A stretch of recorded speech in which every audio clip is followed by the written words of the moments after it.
தமிழகத்தில் இன்னைக்கு உதயநிதி ஸ்டாலின் அவருடைய கைது அப்படிங்கிறது மிகப்பெரிய அளவுக்கு வைரலாக போயிட்டு இருக்குது.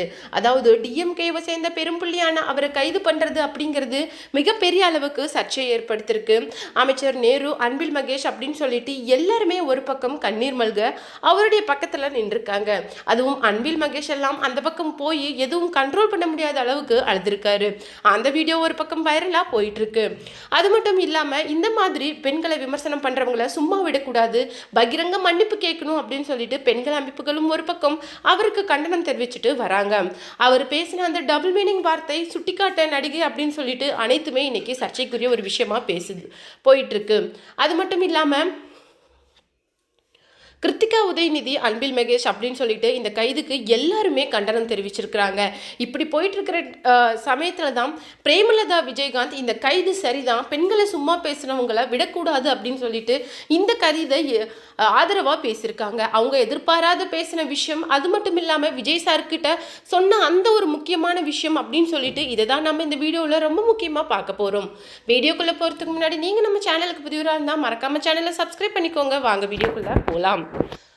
பிரேமலதா விஜயகாந்த் சார் இருக்கிற வரைக்குமே அவருடைய மிகப்பெரிய ஒரு சிஷியனாக தான் இருந்திருக்காரு நம்மளுடைய முதல்வர் விஜய். அது மட்டும் இல்லாமல் எல்லாரை விடவும் பிரேமலதா விஜயகாந்துக்கு முதல்வர் விஜய் மேலே ஒரு சாஃப்ட் கார்னர் அப்படிங்கிறது இருக்குது அப்படின்னே சொல்லலாம். ஏன்னா தன்னுடைய கணவரை ஒரு குருவாக பார்த்தாரு விஜய் அப்படின்னு சொல்லிட்டு எல்லாருக்குமே நல்லா தெரியும். ஏன்னா ஸ்வேரிங் செரமனி முடிஞ்ச உடனே நேராக போனது விஜயகாந்த் சாரோட சமாதிக்கு தான். இப்போது பிரேமலதா விஜயகாந்த் சொன்ன ஒரு விஷயம் என்ன அப்படின்னு சொல்லிட்டு பார்த்தீங்கன்னா, தம்பி உன்னை விஜயகாந்த் சார் ரொம்பவும் நம்பினாரு, அதுக்கு தகுந்த மாதிரி தான் நீயும் நடந்துக்கிற, பெண்களை இழிவுபடுத்துகிறவங்களை யாராக இருந்தாலும் எவ்வளவு பெரிய ஆட்களாக இருந்தாலும் அவங்கள சும்மா விடக்கூடாது, ஒரு கடைக்கோடையில் இருக்கிற பெண் கூட தனக்கான மரியாதையை ஸ்வீகரிக்க தகுதியானவ அப்படின்னு சொல்லிட்டு ரொம்பவும் போல்டாக பேசியிருக்காங்க பிரேமலதா விஜயகாந்த். அது மட்டும் இல்லாமல் இப்போ கைதுக்கு காரணம் என்ன அப்படின்னு சொல்லிட்டு பார்த்தீங்கன்னா, தஞ்சையில் உதயநிதி ஸ்டாலின் பேசிட்டு இருக்கும்போது யார் வீட்டில் தண்ணி வரலைனாலும் அங்கே தண்ணி வந்தே ஆகணும், அதாவது நான் மேகதாதுவை சொல்கிறேன் அப்படிங்கிற மாதிரி சொல்லியிருந்தாரு. அவர் மென்ஷன் பண்ணது நடிகை திரிஷாவை தான் அப்படிங்கிற மாதிரி சமூக வலைதளங்களில் போயிட்டு இருக்கு. அது மட்டும் இல்லாமல் இவ்வளவு அநாகரிகமாக பேசிதான் உங்களுடைய கட்சி கொள்கை, அது மட்டும் இல்லாமல் ஆட்சியை நடத்தணுமா அப்படிங்கிற அளவுக்கு இன்னைக்கு சமூக வலைதளங்களில் ரசிகர்கள் மட்டும் இல்லாமல் அனைத்து தரப்பினருமே பேசிட்டு இருக்காங்க. அதில் முக்கியமாக தாவேக்காவை சேர்ந்த மகளிர் அமைப்பு என்ன பண்ணியிருக்காங்கன்னா, உதயநிதி ஸ்டாலின் அவருடைய உருவமே எரிச்சு தங்களுடைய எதிர்ப்பை சொல்லிட்டு இருக்காங்க. ஒரு பக்கம் நடிகை குஷ்பு, ராதிகா சரத்குமார் அப்படின்னு சொல்லிட்டு அனைவருமே இந்த விஷயத்துக்கு தங்களுடைய கண்டனத்தையும் தெரிவிச்சிருக்காங்க. அதுவும் நடிகை குஷ்புலாம் கண்டிப்பாக திரிஷா கிட்ட பகிரங்க மன்னிப்பு கேட்டே ஆகணும். அது மட்டும் இல்லாமல் என்னை விட திமுகவை பற்றி நல்லா தெரிஞ்சவங்க வேறு யாருமே இருக்க முடியாது.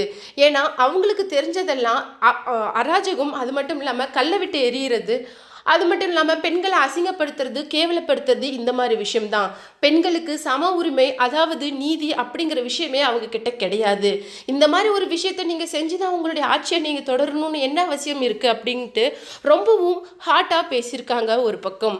அது மட்டும் இல்லாமல் இந்த பக்கம் கிருத்திகா நிதி அரசுக்கு முன்னாடி காவல்துறை கூட வாக்குவாதத்தில் ஈடுபட்டிருக்காங்க. இப்போதான் அவர் எழுந்தார், ஒரு 1 ஹவராவது டைம் கொடுத்தீங்களா தான் அவருடைய மார்னிங் ரொட்டீனை முடிச்சுட்டு வர முடியும் அப்படின்னு சொல்லிட்டு ரொம்ப ஸ்ட்ராங்காக சொன்னதுக்கு முடியாது, அதிகபட்சம் என்ன ஒரு 5 மினிட்ஸ் டைம் கொடுக்குறோம், ஏன்னா அரெஸ்ட் உடனே நடந்தாகணும் அப்படிங்கிற மாதிரியும் காவல்துறை ரொம்ப ஸ்ட்ராங்காக சொல்லியிருக்காங்க. அதை தொடர்ந்து அந்த விஷயம் நடக்காமல் போனவே கிருத்திகா உதயநிதி ரொம்பவும் டென்ஷனாக இருக்காங்களாம். அது மட்டும் இல்லாமல் அவங்க சொன்ன ஒரு விஷயம், இந்த மாதிரி அவர் செய்யாத விஷயத்துக்காக, சொல்லாத ஒரு விஷயத்துக்காக அவர் ஏன் தண்டனையை அனுபவிக்கணும், இதெல்லாம் உங்களுடைய ஆட்சியில் உங்களுக்கு அதிகாரம் இருக்குது அப்படிங்கிற ஒரே காரணத்துக்காக நீங்கள் பண்ணுற பகிரங்கமான விஷயம். அது மட்டும் இல்லாமல் இந்த விஷயத்தை நாங்கள் சும்மா விட மாட்டோம், கண்டிப்பாக இந்த விஷயத்துக்கு இருந்து நாங்கள் வெளியில் வந்ததுக்கு அப்புறமேலு இதுக்கு எதிரான உங்களுக்கு எதிரான நடவடிக்கையை நாங்கள் கண்டிப்பாக எடுப்போம் அப்படிங்கிற மாதிரி ரொம்ப கோபமாக சொல்லியிருக்காங்க. அது மட்டும் இல்லாமல் ஒரு பக்கம் அன்பில் மகேஷ், நேரு அப்படின்னு சொல்லிட்டு எல்லாருமே அவருடைய அரெஸ்ட்டை பார்க்க முடியாமல் அந்த பக்கம் போய் அழுதுருக்காங்க. அவங்க கண்கலங்கின விஷயங்களும் இன்னைக்கு சமூக வலைதளங்களில் ரொம்பவும் வைரலாக போயிட்டுருக்கு.